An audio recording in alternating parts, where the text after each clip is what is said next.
Hello and welcome back to our episode of There's a Book for That on An Inspector Reviews the Polycrisis. In the first part, we spoke about how Eva Smith, a poor young woman living at the turn of the Victorian Edwardian age, had died by drinking disinfectant, and the all-knowing Inspector Gould had come to the home of the Birlings to investigate what had happened. So far, I've not really spoken about the book because I really would prefer for you to read the book and for us to look at the issues surrounding the book. So I'm referring to the book, but mostly speaking about the issues around it. I had spoken about the role of trade unions and education and how that had helped people to level up. And I will now continue by talking about how war changed the lives of people, how people thought about poverty at that time, and the efforts that were made to change it in a small way. And then I'm going to talk about the role of contraception. So, welcome to There's a Book for That, a podcast in which I, Rumby, a bookworm, talk about books that I've read and apply them to daily life. Our episode for today is on An Inspector Calls by J.B. Priestley. You're meeting me halfway. So if you haven't listened to part one, this part really won't make much sense. So I'd suggest that you go back, listen to part one, and join us back here. So during the First World War, a lot of people saw their fortunes change. But I would argue that this was in combination with the higher levels of education. I'm not sure that change would have been lasting had the people not already begun to experience a different sort of life as a result of the compulsory education and the continued campaigns by trade unionists to improve the lives of the people of the UK. J.B. Priestley himself was able to go to Oxford because of the war. Coming out of the army as a lieutenant, he was able to take advantage of the officer's scholarship, which gave him a step up into a world that he might never have otherwise attained. We see this in studies that were carried out at the time. I'm going to quote from B.A. Waits in the reading list. Quote, "The second regional survey undertaken by Bowley and Hogg demonstrated that the consequences of the war for the labour market had reduced levels of primary poverty by more than half. The raising of the wages of the unskilled being twice as important in this process than the downward spread of family limitation." Remember this phrase, we're going to think about it when we're talking about contraception. "In itself partly attributable to the war because of the necessary introduction of working class soldiers to prophylaxis on the Western Front. So they introduced condoms of whatever sort they had at that time to the soldiers who were going out to the Western Front because there was too much hoeing going on. The economic effects of the war had altered the relative economic and social positions of major groups in society, resulting in a modest redistribution of the national income in favour of manual workers, which took on greater significance if considerable reductions in working hours and the smaller amount of working class incomes which went on rent were taken into account. The extension of citizenship rights to a large minority of the working class for the first time and the abolition of the principle of the loss of citizenship on application of public relief. If you applied for benefits before, you were losing your citizenship rights. Imagine. So these were important stages in the modification of the capitalist class system at that time, 1900s sort of time. So social mobility was possible at that time, and in Daisy's world could have been something that she very easily could have attained, had she lived. She might have even gone on to work in some of the industries that opened up as a result of the war. In writing the play, Priestley would have been aware of these undercurrents. There is a reason why the play is not set in London, but in an everyman sort of town where the concerns were the same and collective bargaining was increasingly having an effect. But what exactly do we mean when we talk about social mobility? A study by Goldman Sachs in 2022 found that, quote, "There exists a well-documented J-shaped, they call it the Great Gatsby curve, relationship between parental income and children's income across the distribution of children's earnings. That is to say, social mobility is lowest for the poorest and richest households. If you're already at the top, there's nowhere else to go. But if you're at the bottom, you can't go further up." This phenomenon exacerbates social inequality as it means that disadvantaged individuals are less likely to climb up the income ladder, and those that start life relatively more advantaged tend to stay at the top of the income ladder. For middle-income households, social mobility is relatively high. End quote. According to the UK government's State of the Nation report in 2022, focusing on social mobility, quote, social mobility refers to the link between our starting point in life and where we end up. When our starting point strongly determines where we end up, mobility is low. But if people from all starting points and backgrounds have a good chance of achieving any outcome, then mobility is high. I want it to be noted here that they're never talking about Prince William becoming an ordinary man.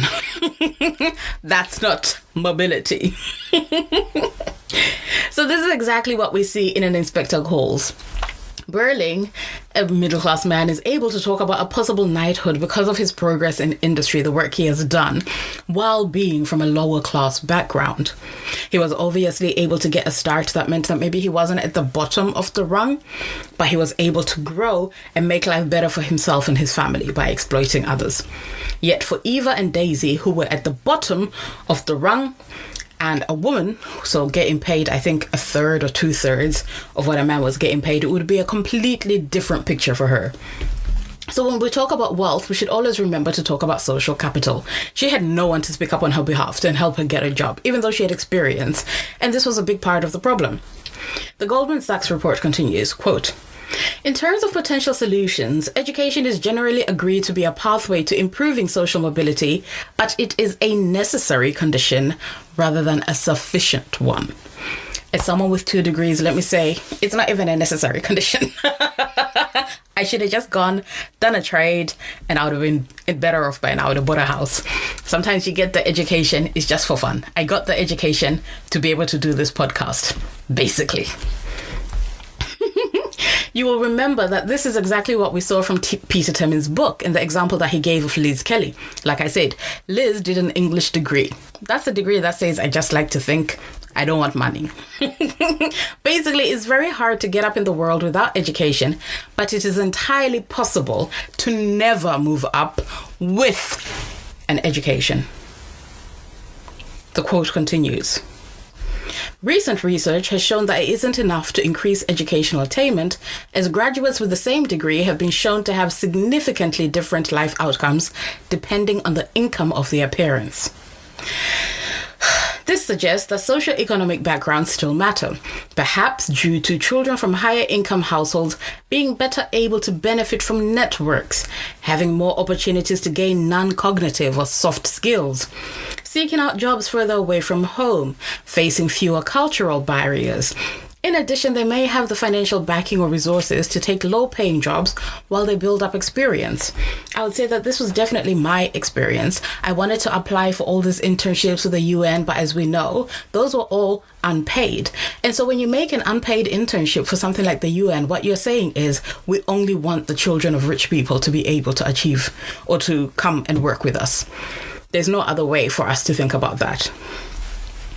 In 2022, the Goldman Sachs report stated that lower income households are more reliant on income for everyday purchases and tend to cut spending more in line with changes in their income.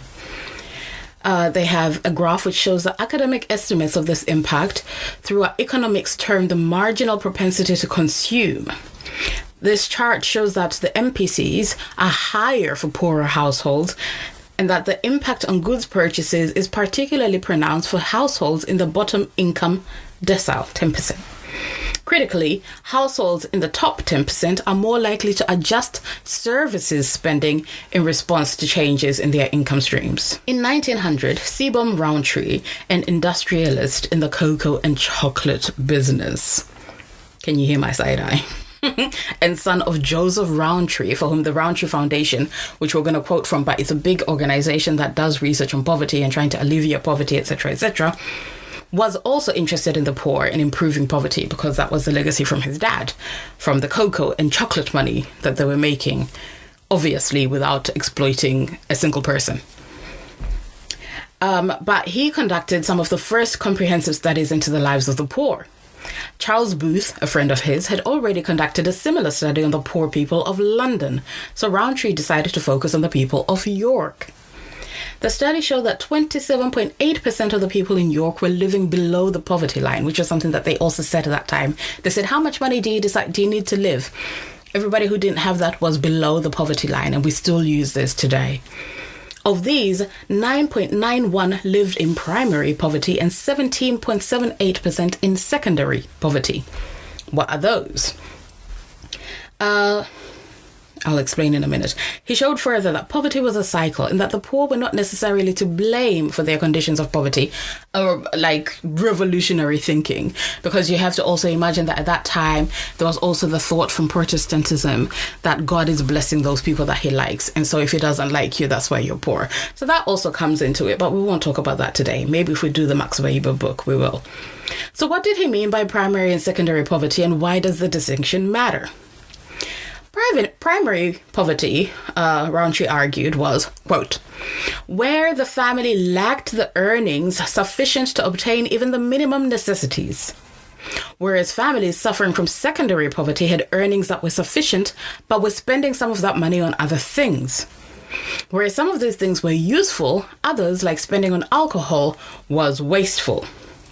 This distinction, I feel, is very judgy, but it means that when we listen to the next quote, describing those families living in what he termed primary poverty, we can understand just how bad it was. He stated, quote, a family living upon the scale allowed for in this estimate, the primary poverty estimate, must never spend a penny on railway fare or omnibus. They must never go into the country unless they walk. They must never purchase a halfpenny newspaper or spend a penny to buy a ticket for a popular concert. They must not write no letters to absent children, for they cannot afford to pay the postage. They must never contribute anything to their church or chapel, or give any help to a neighbour, which costs money. They cannot save, nor can they join a sick club like the friendly societies that I spoke about, or trade union, because they cannot pay the necessary subscriptions. So you cannot improve your life because you don't have money to improve your life so that you can have more money. The father must smoke no tobacco and must drink no beer. You see what happens to the men. The children must have no pocket money for dolls, marbles, or sweets. A mother must never buy pretty clothes for herself or for her children. The character of the family wardrobe, as for the family diet, being governed by the regulation, nothing must be bought but that which is absolutely necessary for the maintenance of physical health. And what is bought must be of the plainest and most economical description. Should a child fall ill, it must be attended by the parish doctor. Should it die, it must be buried by the parish. Finally, the wage earner must never be absent from his work for a single day, because that day can ruin everything. I don't know how far we are from that. When we talk about 0 hours contracts, when we look at how hard it is for people to get into work, the people who are afraid of being replaced by AI, when we talk again about the essential workers that we were clapping for who then go to food banks on the way home, have we really made progress? This is a sick level of poverty, and while it is comforting to think that it was really far away in the 1800s and that no one has to do without any kind of fun or extra things, the newspapers have been replete with examples of where this is happening. And with this distinction that Rowntree made between primary and secondary poverty, I understand that it is true, obviously, that there are a lot of people who squander their money, but I did mention that rich people were eating gold on their chicken wings, literally causing climate change by just flying an hour away. So it makes me really mad to think that, people are like, oh, these people are spending their cash on silly things. Like, if poor people have dessert at home, it makes no difference. They wouldn't have been able to buy a house by not buying that Sara Lee cake from Iceland. Let's just be for fucking real, Okay, I'm going to try not to get worked up. But anyway, more data. Quote, households with annual incomes under 15,000 are around 7 times more likely than households with incomes of 50,000 or more to have no savings at all. This is also shown by Rowntree's first study. So 110 years ago, now, same thing. Yay, for leveling up. So, It is entirely possible to still be poor and working in the 21st century. They are called the working poor. And that's why it's really important that we understand how statistics are used when they say, we're doing much better as a country, and all this kind of stuff. How we measure things matters because data can often be used to obfuscate and confuse people about the real state of affairs. There's a report in the UK on social mobility, and in it they note, quote, most sociologists tend to focus on mobility between occupational classes, while economists have recently turned their attention to income mobility. In this report, we have provided a greater focus on occupational mobility because it has the most extensive data set at present. End quote. Of course, that's stupid, isn't it? That's super fucking stupid, because what you're saying is we're going to look if somebody can go from being a plumber to being a doctor, but that doesn't tell you about how they're doing for money. It's a distinction between your income and your class. It doesn't really contribute anything. No. This distinction between your income and your class is super important because income is what determines whether you eat or not. There's no point being a poor lord. It's better to be a rich plebeian. Take this quote from a study by the Joseph Rowntree Foundation today, which is still continuing the work started by Joseph and his son Sebum to alleviate poverty in the UK. It just sounds to me like the language has been updated to become more modern, but the problem of poor people having no money for anything but essentials, and even then at a stretch, has not changed for 100 years. Yet the number of people like the Birlings has multiplied exponentially. What a world. Okay, so I'll read now from the study in 2023. All this stuff is available on the website, and I've also put it in the bibliography. So if you do want to do the extended reading, it's all there. I'm not just making shit up off my head. Quote, in 2023, 4.2 million households on the lowest incomes reported recently going without essentials. So primary poverty things they had to do without. This included going without heating. And we have to remember that this was in 2023 after all the energy companies were announcing bumper profits, adequate clothing and furniture in the 6 months to October 2023, or not having enough money for food in the 30 days before October 2023. 4.2 million households in the fifth richest country in the world. As we are now in winter and the energy price cap rises once more, there's a huge concern that those on the lowest incomes will not be able to afford to heat their homes, as around 3.7 million, or 63% of low-income households reported not being able to afford to heat their homes during the cost of living crisis. There has also been an impact on the lives of people in low-income households above and beyond their ability to afford essential costs. Half of people, 51%, in households in the bottom fifth of incomes reported having to reduce socializing with friends and family due to cost, equivalent to people in 3 million households across the UK. Within this group, 16% of people who had reduced socializing reported that this was a new measure they had taken for the first time in the previous 6 months. End quote. It's ridiculous that this should be the case, but when you consider that I'm talking about this study in the context of a comparison between the same very rich country 100 years apart, then the picture is shameful. It's also largely by design, in much the same way that Eva's troubles were. You see, you don't need to be willfully cruel all the time in order to negatively affect people's lives. You just need to set events in motion, which mean that people will find it difficult to get up, such as being in a conservative government and introducing austerity. I don't know if maybe I'm not coming across as a neutral person in this episode. I'll really try and work on that because I really am so neutral. An interesting observation in the same study notes, quote, absolute poverty rates have fallen under both the current and previous conservative governments, but the biggest fall was under the last Labour government. It also rose under the last conservative governments before that. Maybe I'm not neutral. This quote is literally saying that Labour governments are better for poor people, and yet poor people keep voting for conservative governments. What gives? What's going on? Okay, so as I write this, I wrote this on the 4th. I'm recording it on the 5th of July, 2024. Momentous occasions. It's obvious that policies play a role in whether people succeed in life or not, but it really is rather disheartening. I wasn't prepared, basically, for how bad the stats were going to be. And to think that with over 100 years between the different studies I have cited, the poor are still so poor that daily necessities must be cut, and everyday expenses must be negotiated with the skill of the Chancellor of the Exchequer deciding where to spend money for the year. The two Roundtree studies, 110 years apart, shed light on the position of working class people. But the fact that the situation of the poor improved under one government and then went down under another should really give us pause for thought in terms of how we vote and who we elect. That's the last that I'm going to say about poverty. It was getting to be a little ranty. I'm now going to introduce a theory that I have. I've not seen it anywhere, and so I might be doing something original here. But I'm pretty sure there are a lot of other people who have thought about it. Finally, in the play, we learn that Daisy Renton died by her own hand. She drank disinfectant, the inspector announces. A horrible death. But reading the play through again as an adult, I can't help but wonder if Priestley here was using a euphemism to talk about something that women, working class women, particularly have had to deal with regularly, which is abortion or contraception.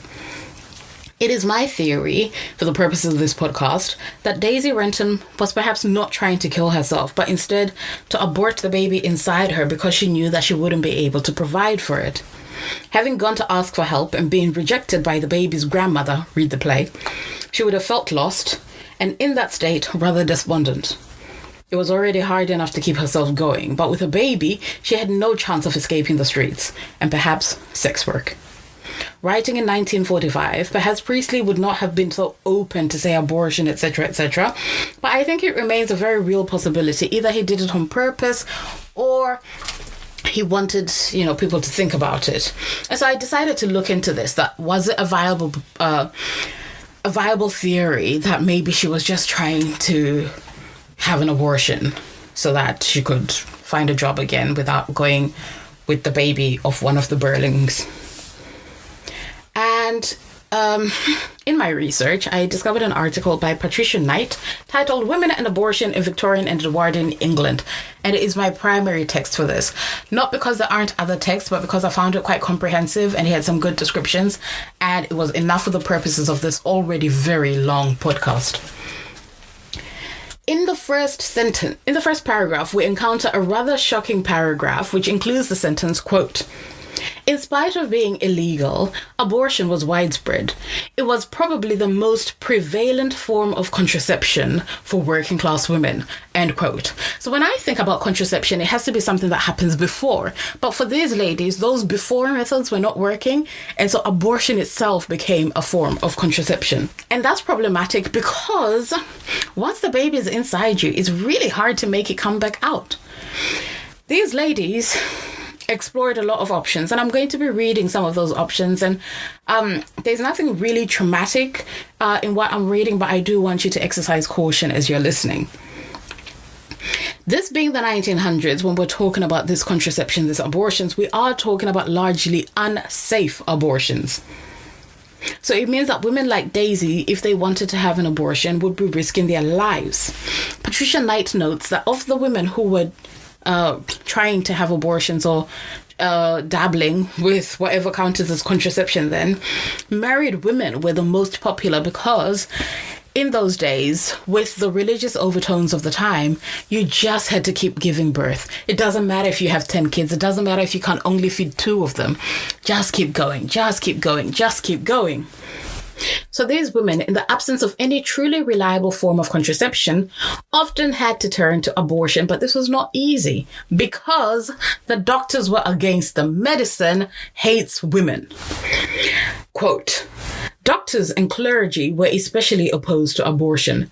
They were also some of the leading opponents of birth control, though there was a strong element of hypocrisy here, since the small family sizes of those occupational groups indicate that they used birth control themselves.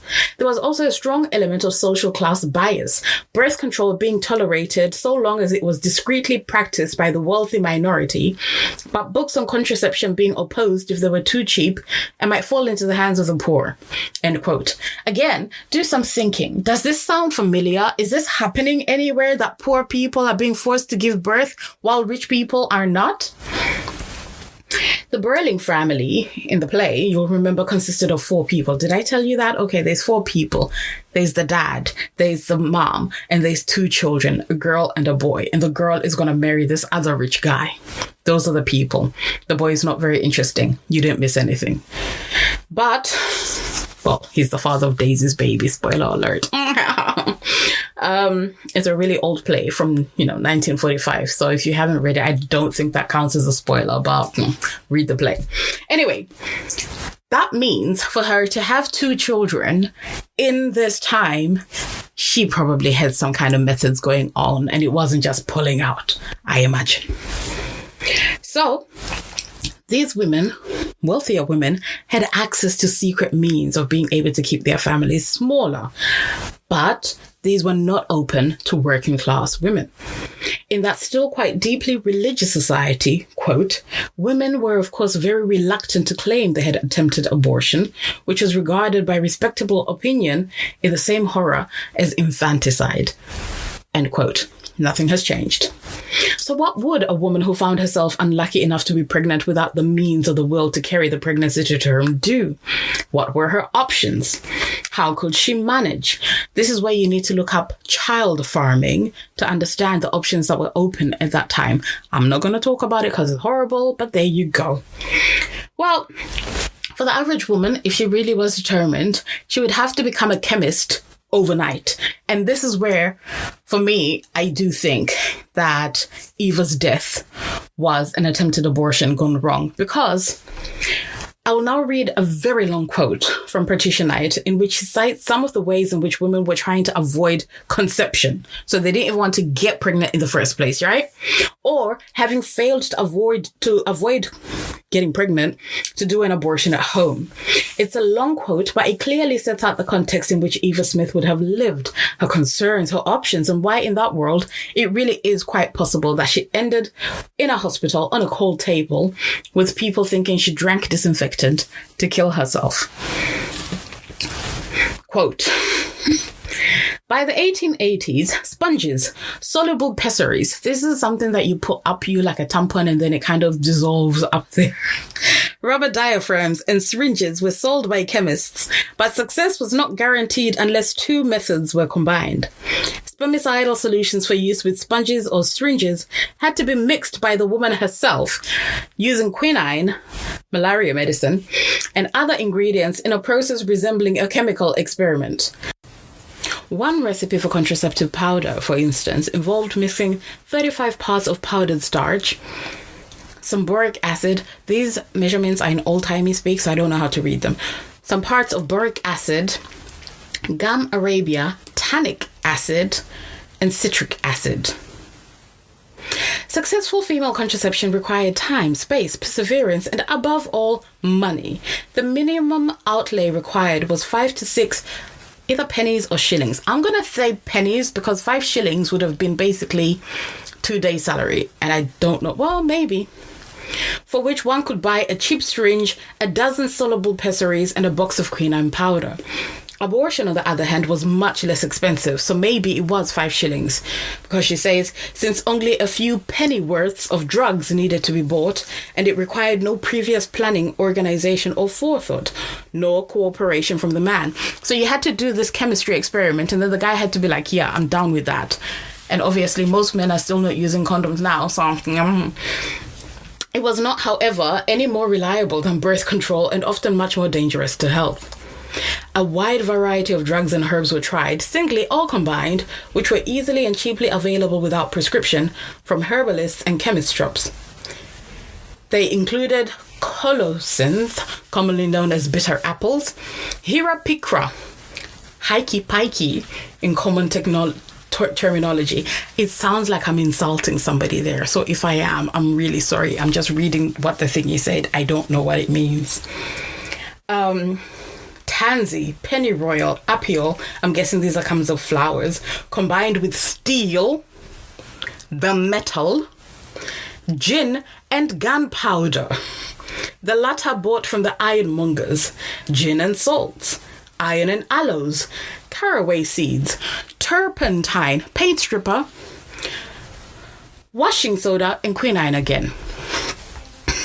A Birmingham midwife noted one unusual method which consisted of boiling copper coins and drinking the liquid which resulted. These drugs, if taken in sufficient quantities, could produce vomiting, muscular contractions, and convulsions, which might cause abortion as a side effect.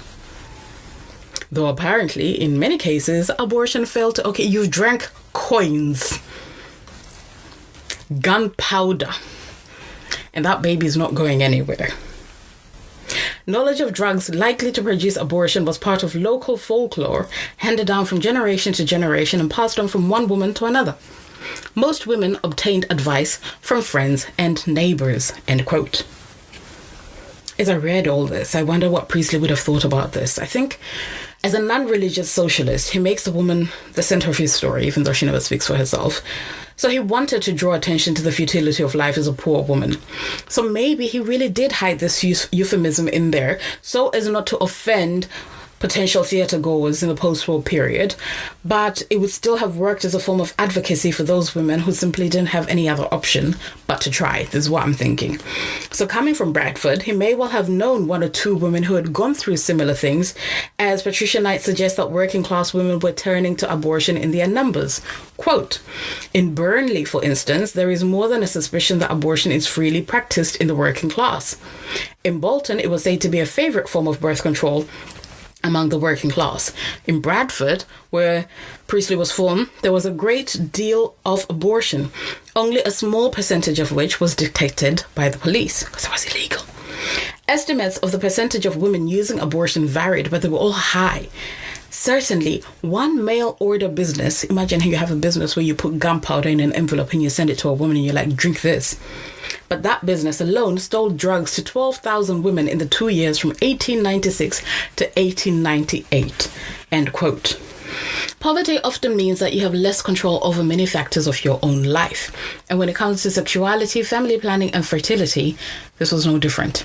Quote, female methods of contraception were even more expensive and complicated, so that apart from the use of abortion, working class women were unable to control their own fertility.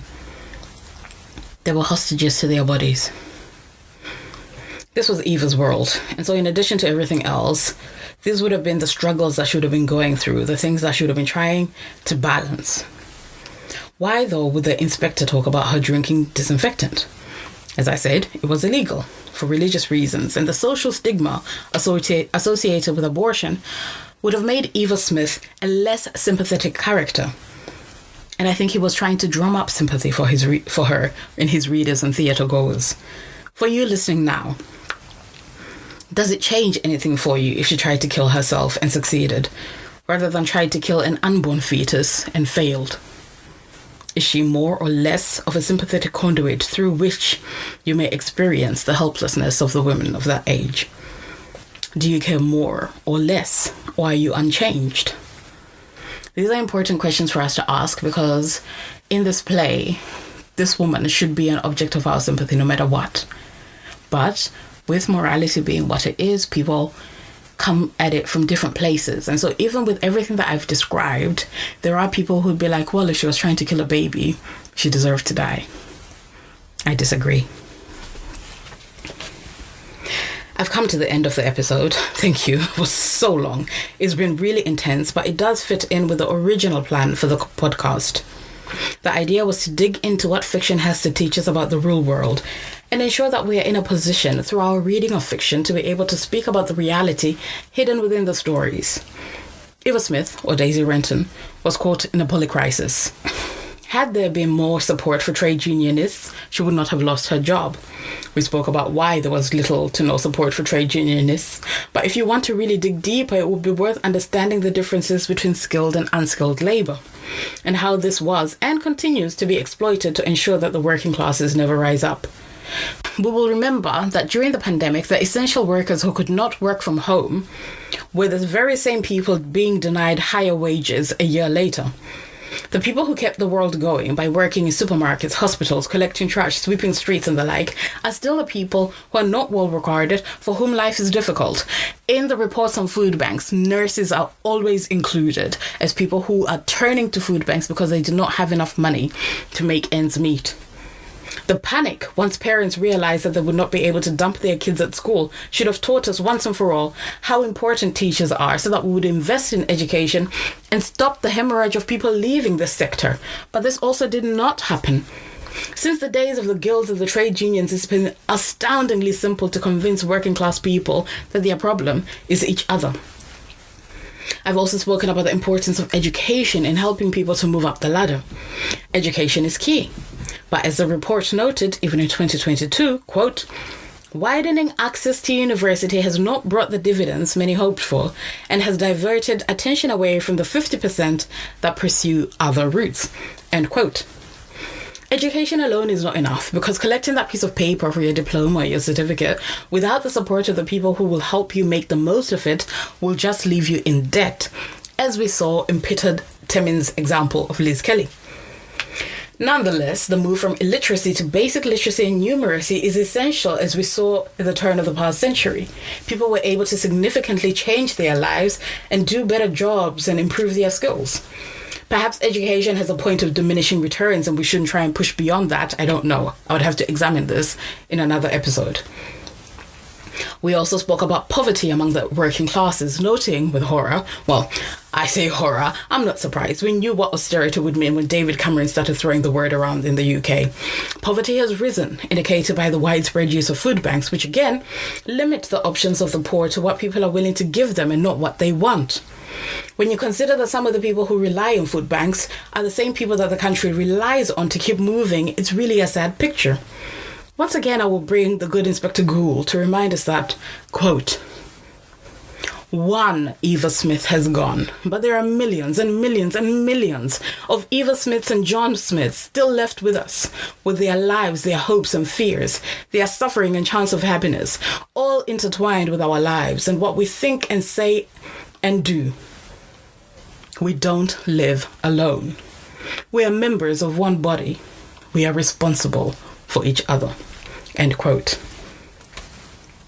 Finally, I spoke about women and contraception and how hard it would have been to be a woman then, faced with this polycrisis in which you lost the job because the trade unions were not strong enough and you couldn't find any other work because you didn't have any social capital. You couldn't marry the men that you loved because you belonged to different classes, read the book, and he would never have dared to marry a poor ass anyway. Then on top of that, some judgy old biddy decides that you don't deserve help because you don't fit the profile of someone who deserves help. The polycrisis fuels other crises, and finally you are faced with the difficult choice of attempting to do the impossible. An Inspector Calls at the time of writing was an invitation to do better, to be better. It still calls out to us through the annals of time, and honestly, that is unfortunate. This book should have become irrelevant. With the rise of poverty, again in the UK, it's evident that the lessons of 1912 were not learned, and the admonition that the inspector gave to learn or be forced to learn through fire, blood and anguish was not heard. The First World War broke out soon after the setting of the play, then a second, and everything that followed, and it would appear that we have still not learned to invest in the poor and not in war.